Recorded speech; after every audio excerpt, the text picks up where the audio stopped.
रहना चाहिए, क्योंकि ये घड़ियाँ हमें बार बार नहीं मिलती। पता नहीं आज मिली है, कल मिलेगी या नहीं मिलेगी, क्योंकि जीवन हमारा बहुत छोटा है। और पीछे आवाज़ थोड़ी देर के लिए थोड़ा सा शांत वातावरण रखें, तभी आनंद आता है।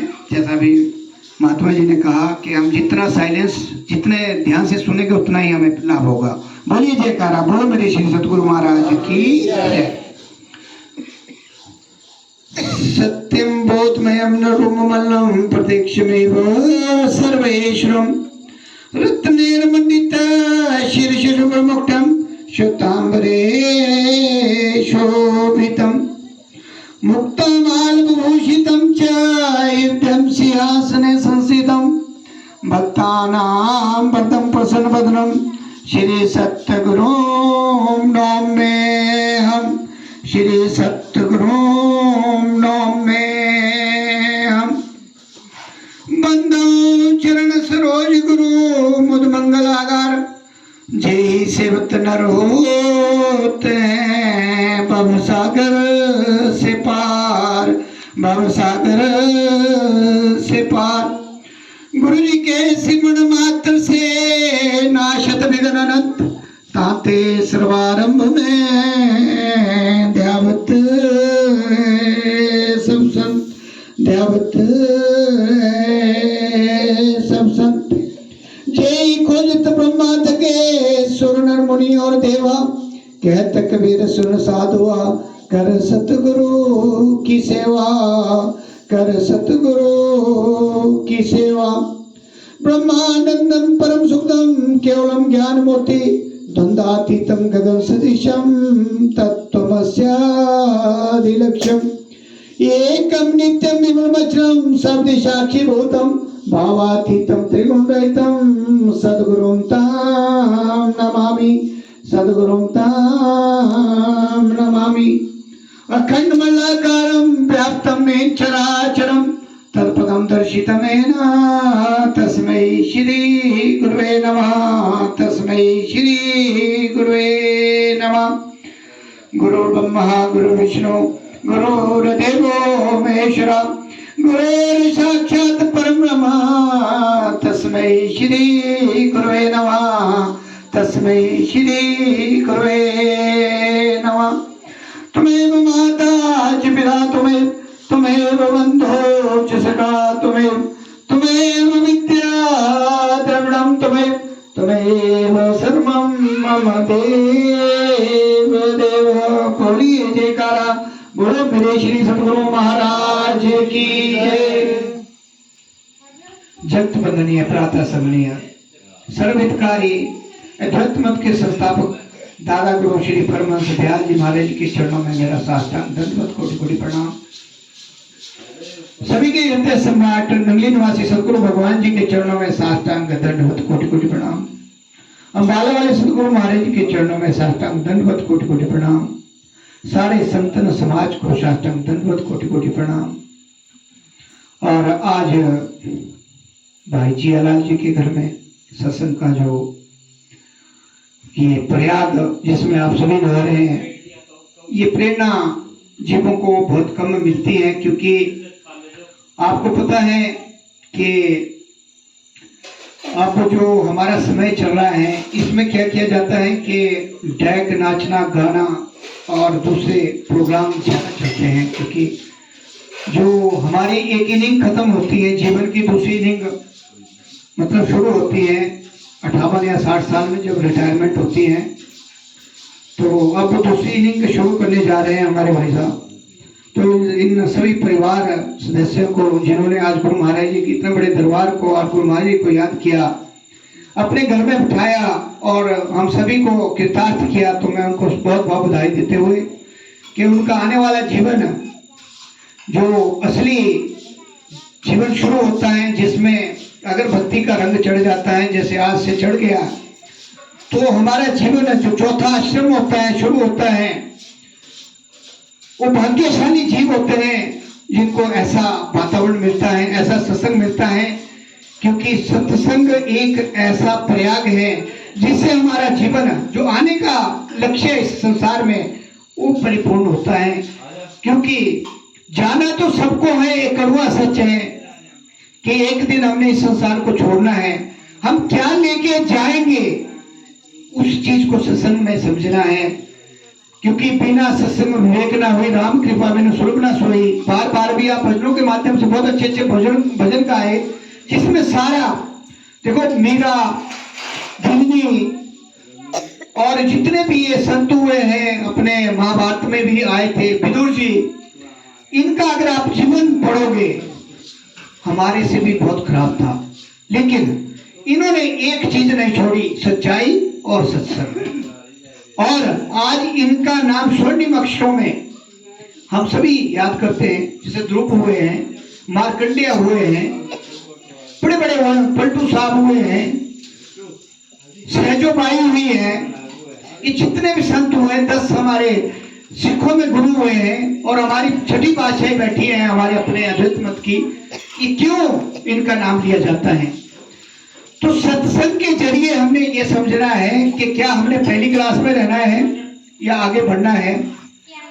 तो मैं इस परिवार को सबसे पहले बधाई देते हुए, हमारे बीच में मोहनलाल जी जो आपके हर समय तत्पर रहते हैं, हमारे तनवर जी यहाँ के हेड साहबान, बहुत अच्छा आप लोगों को इनका सहयोग मिल रहा है और इसका पूरा पूरा लाभ उठाना चाहिए, क्योंकि हर घड़ी हमारी अनमोल है और हर घड़ी जो आज बीत गई वो कल नहीं आएगी, जो कल बीत गया परसों नहीं आएगा। तो इसलिए कहा है कि काल करे सो आज कर, आज करे सो अब, पल में प्रलय होएगी भोरी करेगा कब। आपने पिछले साल का सीन देखा है, आजकल के दिन से ही शुरू हुआ था।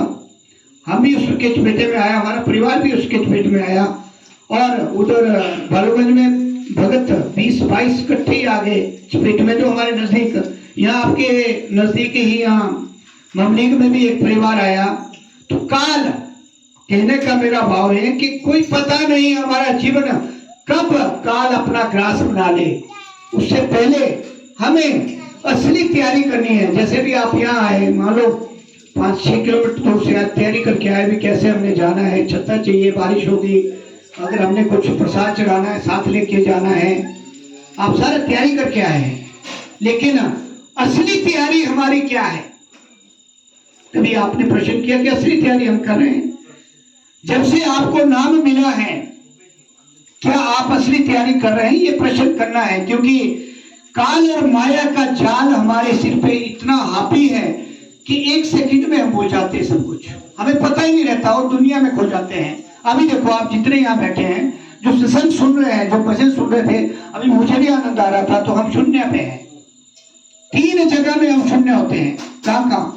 एक सत्संग, एक शमशान और एक अस्पताल में। कभी देखना, आप शमशान में जाओगे, जब कोई डेड बॉडी जाती है, आप सभी शून्य हो जाते हैं कि ओहो जीवन क्या है, हमारा हाल भी ऐसा ही होगा। फिर हम सोचते हैं और उस समय हम बिल्कुल शून्य पे हो जाते हैं कि है क्या ये जीवन।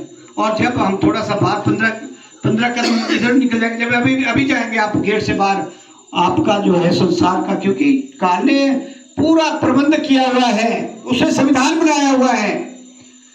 अब अभी भजन चल रहे थे GOD, ये पहला क्लास है, वैसे मैं थोड़ा सा जो नए उनके लिए बताता हूँ। GOD, गॉड, भगवान। भगवान की ओर से परिभाषा तो 5 तत्वों से हमारा शरीर बना है।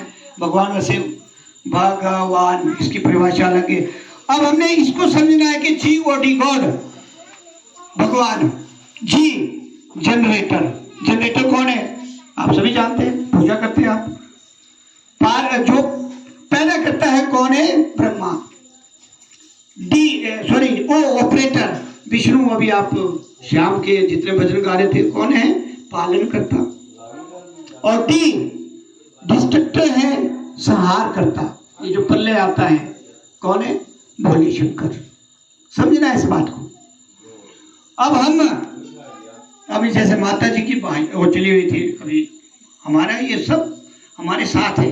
पहले गुरु माता पिता, दूसरे देवी देवता, तीसरे पढ़ाने वाले, चौथे प्रोफेशन में हमें लाइन देते हैं, 5वें छठे में भी वही आते हैं। तो कितने प्रकार के हैं? ये सारे हैं, लेकिन मुक्ति इनके किसी के पास नहीं है। ना माता पिता के पास है, ना देवी देवताओं के पास है, ना अगले गुरु के पास है। मुक्ति का साधन हमें कहाँ से मिलेगा, ये सत्संग में समझना है। मुक्ति का साधन मिलेगा पूर्ण सतगुरु। जहां भी आप पढ़ोगे, जितने भी इस लाइन में जो चले हुए हैं, जहां से भी आप किसी के भी प्रवचन महापुरुषों के सुनोगे, उसमें यही बात आती है कि पूर्ण सतगुरु उस समय का होना निश्चित। अगर नहीं होगा, गुरु तो बहुत प्रकार के हैं, आप इसमें गुरु महिमा में पढ़ते हैं कि कितने प्रकार के हैं, लेकिन असली कौन है, इस बात को समझना है। ऐसे नहीं कि धोखे में रहना है। नाम के जरिए, नाम जो दिया गया है आपको, जैसे कबीर जी कहते हैं कि पोथी पढ़ी पढ़ी जग मुआ पंडित भया ना कोई। उनका एक्सपीरियंस था, क्योंकि पूर्ण परमात्मा थे इस संसार में आए हुए, उनका कोई जन्म नहीं हुआ, उनका कोई मन नहीं हुआ, इसलिए उन्होंने कहा है कि पोथी पढ़ी पढ़ी जग मुआ पंडित भया ना कोई, और 2.5 अक्षर प्रेम के पढ़े सो पंडित हुए। वो कौन से 2.5 अक्षर है जो आपको मिले हैं? आप बड़े सौभाग्यशाली है। 2.5 वैसे तो आपको मंत्र दिए जाते हैं, दूसरे मिशनों में 5-5 मंत्र भी दिए जाते हैं, 10-10 भी दिए जाते हैं। आप कहीं बोलते कि वो ज्यादा अच्छे होते हैं, लेकिन यहाँ देखो ना, वो कह रहे कि पोथी पढ़ी पढ़ी जगमुआ। इसका बड़ा भारी मीनिंग है। 4 घंटे का सत्संग चल सकता है इसमें भी, कि क्या बात बोल रहे, पोथी पढ़ी पढ़ी जगमुआ। बड़े बड़े पता नहीं कितने पढ़े लिखे, कितनी कितनी PhD, बड़े बड़े पंडित विद्वान हुए, जिन्होंने सारा, रावण जैसे हुए, लेकिन नाम के बगैर रावण का भी आज पुतला जलाया जाता। अगर नाम होता कहते रावण के पास, तो शायद वो परम संत होते, आज पूजे जाते, लेकिन नाम नहीं था उनके पास। क्यों?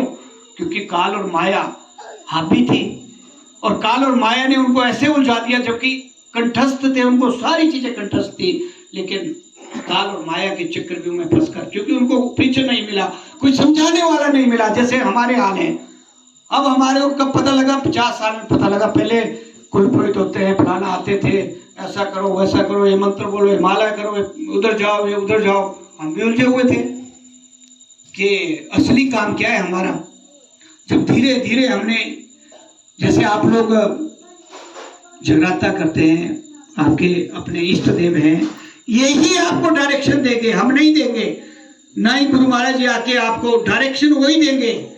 ये अटल सत्य है कि जैसे हम एक पड़ाव को पूरा करते हैं, फिर दूसरे में चढ़ते हैं, फिर तीसरे में चढ़ते हैं, इसी तरह हमारा ये संसार का नियम भी है। हाँ, कुछ लोग ऐसे होते हैं जो क्या, जैसे बोलते हैं ना भाई, जैसे किसी राजा के घर में जन्म लिया तो वो राजा ही, राजकुमार पहले से बना होगा, लेकिन हम वैसे नहीं है। हमें उन सीढ़ियों को पार करना पड़ेगा। अगर राजा बनना है तो उस तक पहुंचना पड़ेगा। इसलिए हमारा जो ये कनेक्शन है, माता भोले शंकर, सब ये कनेक्शन है हमारा। लेकिन जब आपका ग्राफ ऊपर चलेगा तो यही आपको नाम दान की तरफ मोड़ेंगे, क्योंकि नाम दान के बगैर दीक्षा के बगैर, क्योंकि ये श्री कृष्ण महाराज ने अर्जुन को इसमें जो गर्भ गीता में है उपदेश दिया है कि बिना गुरु के मुक्ति नहीं होगी, और अंतमता सोगता भी उन्होंने यही कहा है कि कैसे बनेगा, और दीक्षा क्या होती है उसके बारे में भी उसमें दिया गया है। जो श्रीमद् भागवत गीता जिसने पढ़ी होगी उनको इस चीज का ज्ञान है। तो हमें इस बात को समझना है कि हमने GOD में ही रहना है कि उसे आगे बढ़ना है। अब एक छोटा सा एग्जाम्पल मैं बताता हूँ कि एक रसिक मुरारी बड़े भक्त हुए। आज समय कम है, मैं थोड़ा सा दूंगा, वैसे बहुत लंबा प्रसंग है इसका, समझाने के लिए केवल। हुआ क्या कि वो बड़े भक्त थे। जितने भी संत महापुरुष उनके घर में आते थे, उनकी सेवा तन मन और धन से करते थे। मतलब इतनी सेवा करते थे कि संत लोग उनसे रहा जाता कि इनको आशीर्वाद ना दिया जाए। गौ पालना मतलब काफी लंबा चौड़ा है। तो हुआ क्या कि एक बार क्या हुआ कि वो चले, जब अपने भवानी के बड़े भक्त थे, तो माता जी को जब भी वो चाहते थे, मान लो उन्होंने रोटी खानी है, अगर माता जी को बुलाना तो प्रैक्टिकल रूप में उनके सामने बैठती थी, इतनी भक्ति कर ली थी उन्होंने। ये प्रैक्टिकल है, कोई इधर उधर की बात नहीं है, ये बिल्कुल 100% जो आपको मैं बता रहा हूँ ये साक्ष्य हैं। इतिहास बदले जाते हैं, लेकिन जो पुराण होते हैं वो कभी नहीं बदले जाते, वो हमेशा हमेशा रहते हैं। आज के 500 साल बाद भी इन चीजों को बताया जाएगा जो मैं आपको बता रहा हूँ। तो हुआ क्या कि एक बार जैसे होता है जहां से भी संत आने, इस साइड से आ रहे, जब भी कहीं भी जाने गाय के पास होंगे, संतों को ले आना, उनकी पूरी तन मन धन से सेवा करनी, कभी उनके पास कोई नहीं थी। तो एक बार क्या हुआ, गुरबाणी में आता है, पिछले जन्म शुद्ध कर्म अंकुर जब प्रगट्यो। जैसे आज इन भाई साहब सभी के, मान लो इन्होंने पहली बार सत्संग रखा होगा, तो इनके पीछे जन्म के शुद्ध कर्मों का अंकुर कोई प्रकट हुआ है, तब जाके इनकी बात बनी है, तब जाके मिलाप हुआ होगा, तब जाके हम यहाँ आ पाए हैं। ऐसे बन ही नहीं सकता, आप करोगे बनेगी नहीं बात वहां, इतने लोग इकट्ठे हुए हैं। तो इनके पिछले जन्मों के शुद्ध कर्मों का अंकुर प्रकट हुआ है, उस वजह से आज हम सत्संग में बैठे हैं इस घर में। हुआ ऐसा ही हुआ कि संत आ गए, एक टोली आ गई और वो घर ले गए, जैसे अभी आपने बिठाया हुआ है, और उन्होंने पूरे तन मन धन से उनका जो है रात को जो है सेवा की। सवेरे जब जाने लगे, होता ही है जब किसी ने अन्न खाया होता है, जो संत लोग होते कभी भी खाली नहीं, हमेशा कुछ ना कुछ देके जाएंगे वो। तो जब सवेरे जाने लगे, जैसे आप छोड़ने जाते हैं अपने गेस्ट को, वो भी चल पड़े। तो एक संत ने बीच में से कहा कि भाई आप हमारी सेवा तो बहुत करते हैं, आपका जो पूरा ये कुनबा है, आपका जितना भी राज्य है उसकी भी आप सेवा कर रहे हैं, आपकी कोई भी आपका राज्य निवासी आपसे नाराज नहीं है, सब खुशहाल है। लेकिन एक शब्द बोला उन्होंने, आपने अपने बारे में कभी सोचा? एक प्रश्न किया कि आपने अपने बारे में सोचा? उसको गुस्सा आ गया। क्यों? अब आपने समझना इस बात को। उनको गुस्सा आ गया कि क्या बोल दिया संत महात्मा ने, मेरे को क्या बोल दिया, मैं तो माता को सामने बिठाता हूँ। देखो हम किस उसमें रहते, गुलेके में, कि माता जो है सब कुछ है, भोले शंकर सब कुछ है, विष्णु भगवान सब कुछ है, राधे राधे सब कुछ है, लेकिन इस बात को समझना है। उन्होंने कहा कि आपने अपने बारे में सोचा कभी? कहते उनके मन में तो वो अभी बड़ा अच्छा एक भजन बोला था किसी ने कि अहंकार, और हमारे क्यों अहंकार? क्योंकि संविधान बना हुआ है उनका, काल जहां बैठा है शून्य में, उन्होंने ये कहा है कि मेरे बारे में कुछ नहीं बताना और ना ही अपनी आइडेंटिफिकेशन देनी, भाई हम क्या कर रहे हैं, उलझाए रखना है। मंदिर में जाइए, मस्ती में जाइए, पाठ कराइए, चार धाम करिए, गंगा गोत्री नहाइए, लेकिन सत्संग में और सतगुरु की क्षण क्षण में नहीं जाने देना जीव को। अगर वहां चला गया तो मेरे दायरे से बाहर हो जाएगा, मैं कुछ नहीं कर पाऊंगा, क्योंकि उनके पास है नहीं। ये प्रकृति का नियम है। जब वो जाने लगे, दूसरे महात्मा में टोक दिया उसको कि अपने बारे में सोचा कभी? कहते फिर उसको गुस्सा आया, बड़ा भारी गुस्सा आया कि फिर ये पता नहीं क्या करे महात्मा। कहते क्या कहते मैं इतनी सेवा की, ये मेरे से उल्टी बात कर रहे हैं। थोड़ा आगे चल के तीसरे महात्मा ने फिर बोल दिया, उसका गुस्सा बढ़ता गया, लेकिन वो बोल कुछ नहीं पाया। हुआ क्या, महात्मा लोग चले गए, लेकिन वो पिछले जन्म का जो मैं बता रहा हूँ ना, ये एक दिन का, जैसे रत्नाकर डाकू, उंगली मार डाकू, जितने भी डाकू हुए हैं, इनको एक इशारा ही उनके जीवन को पलट गया। वो जैसे ध्रुव हुए हैं, ध्रुव को जब सौतेली माँ की गोद में था, एक दूसरी माता ने बोला कि भाई ये तो कुछ नहीं है संसार में, ये तो थोड़े दिन का है। कहते जब वो माता ने बोला ना कि मेरी कोख से जन्म लेना पड़ेगा ध्रुव को, इतनी सी बात थी। माता जो सत्संग वाली थी उसने इशारा किया, ये कुछ नहीं है संसार, असली पिता उधर बैठा, देखो आज चमक रहा है। एक छोटी सी बात, यहाँ भी वही बात मैं करने जा रहा हूँ कि जैसे सारे निकल गए, महात्मा लोग आया घर में, और उसका जो बुखार 120 डिग्री चढ़ गया। कि ये शब्द क्यों बोले, मतलब अंदर से जो आता है ना, जैसे भी आप सुन रहे जो ध्यान से इस बात को, आप इस पे अगर इसको ढालेंगे, समझेंगे इस बात को भी, हम क्या बोल के गए, वही उसके दिमाग में आया। और घर आ गया, कोई पता नहीं, ना खाना पीना, सब अंदर बिस्तर में कमरे में बंद हो गया कि मेरे को ये क्यों बोला। तो माता जी है, हमारे को भरोसा होता है जहां तक हमारे को ज्ञान होता है, इसलिए होता है ये कि नहीं ये तो पता नहीं क्या बोल रहे हैं, हमारे तो माता जी करेगा हमारा कल्याण, या भोले शंकर ही हमारा कल्याण करेगा।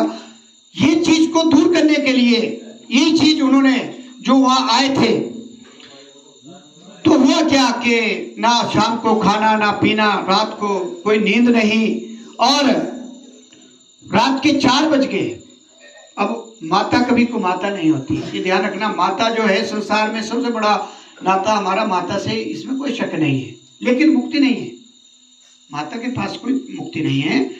तो हुआ क्या कि 4 बजे माता जो है वहां प्रकट हो गई और बोला बेटा क्या हो गया कि इतने परेशान क्यों हो। पहले तो बोला ही नहीं, फिर माता ने फिर पूछा कि इतने परेशान क्यों हो। तीसरी बार फिर पूछा माता ने, प्रकट हो गए, अपना पूरा रूप 9 जितने भी उनके होते हैं पूरे उसमें सज धज के माता जो खड़ी है।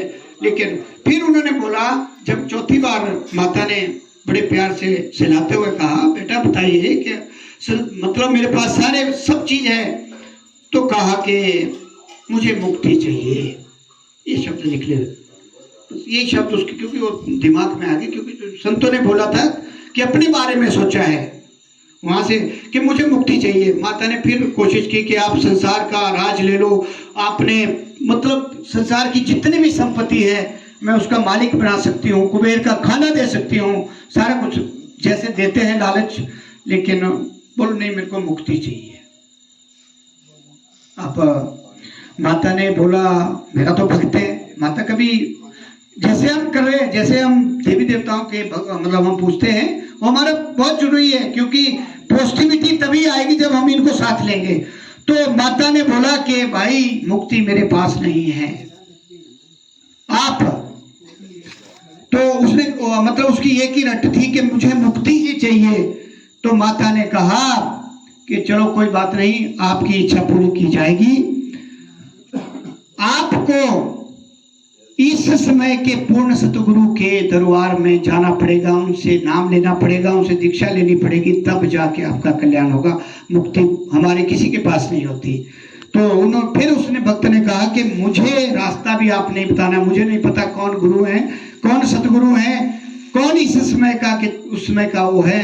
तो फिर उन्होंने चंद्रदास जी काशी में उस समय वहाँ पूर्ण सतगुरु उस समय के थे जब उनका ये चला सिलसिला। तो उन्होंने उस भक्त को, रसिक मुरारी जी को माता जी ने उनके पास भेजा और उन्होंने वहां जाकर उनसे नामदान लिया। उसके बाद माता जी भी गायब हो गए। उसके बाद नहीं, क्योंकि जैसे आपने मीराबाई का सुना होगा कि मेरे तो गिरधर गोपाल, पहले आप गाते सारे भजन, लेकिन अगर अंतिम में जब उनको रविदास जी ने नामदान दे दिया, उसके बाद अगर आप भजन गाओगे तो मैंने राम रतन धन पायो जी, मैंने नाम रतन धन पायो जी, इसके सिवाय कुछ भी नहीं आता अगर आप पढ़ोगे। क्यों जब नाम मिल गया, नाम की उन्होंने इतनी प्रैक्टिस कर दी, वो साइलेंस में चले गए, वो सब गए, वो इधर उधर वाले, गिरधर भी चला गया, सब चले गए।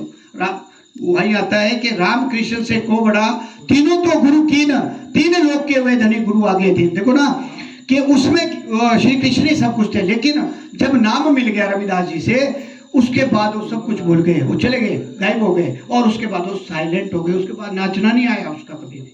देखना कभी हिस्ट्री पढ़ो आप ना, हम क्या करते हैं, हम ऊपर का देखते हैं, वो चले हुए हैं, और इसी खेल में हम फिर 84 लाख में आ जाते हैं। उसके बाद चंद्रदास जी से उनको दीक्षा मिली, गुरु वहां से दीक्षा मिलने के बाद कहते हैं कि पूरे राज्य को तार दिया उन्होंने, मतलब इतना कार्य किया, आज कई सप्तखंड में हो गए हो, मतलब जो एक इशारा समझ। अब अगर हम उसी चक्रव्यूह में रहते, अभिमान में कहते माता ही सब कुछ करेगी, तो कुछ नहीं होना, फिर 84 लाख का गेड़ा चलना, ये तो बड़ा लंबा चक्रव्यूह है। तो मैं ज्यादा समय ना लेता हुआ आप सभी से ही बेनती करूंगा कि हम अगर बैठते हैं, सत्संग में आते हैं, कुछ हमारे को स्पेशल आशीर्वाद है, तो हमने कुछ सीख लेनी है। हमने सीख लेनी है कि जो अनमोल घड़ियां हमें मिली है, अनमोल जीवन मिला है। आप देख लो, थोड़ी देर के लिए शून्य में चले जाओ कि हमने पता नहीं, अभी सांस बंद होती है तो हम पता नहीं कहाँ होंगे। सोचा करो इस बारे में कि ये महल जितने बना लो, कहाँ अरबों खरबों वाले चले गए महाराज, कुछ नहीं है। जो अडवाणी क्या अडानी उडानी, एक रोटी नहीं खा सकते। आप लोग तो रोटी खा रहे बड़े आराम से, हम बड़े आराम से खा रहे, बड़े सुखी है। एक फुलका नहीं खा पाते। एक हमारे यहाँ की हिमाचल की क्या नाम, विद्या स्टोक, वो पिछले 20 सालों से जूस पे जीती है, रोटी नहीं खा सकती। पता नहीं कितने बगीचे, क्या करने बगीचे, हाँ 30-35 साल से। इस बात को समझना है कि हमारे ऊपर कितना आशीर्वाद है।